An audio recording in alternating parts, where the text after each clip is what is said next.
What up, folks? Cody Southeast Soft Wash. It's June the 9th. I got a birthday tomorrow. I'm gonna be old as fuck. I'll be 40.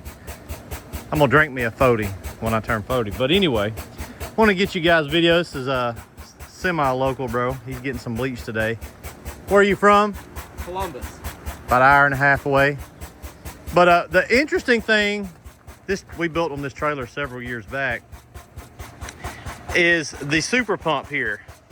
That is the original super pump, yes? Yep. Still running. Still running. It's getting a lot of exhaust blowed back on it from the tailpipes. It's dirty. Yeah.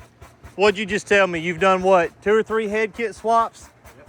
And same original 3-year pump, running a legit business. Couple head kit swaps. Nothing big, nothing crazy. It's really weird, ain't it?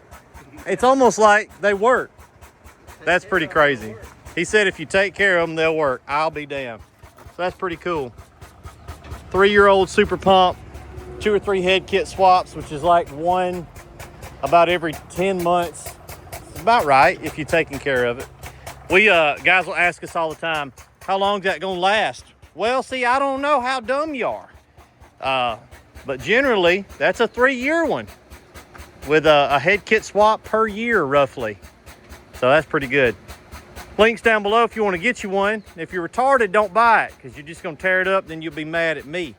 But if you got any kind of walking around sense, it's not that bad. It's not that bad, is it? How long does it take to do a head kit swap? What's that? How long does it take to swap head kit on there? About 15 minutes? 20? It's kind of simple. I've done harder shit.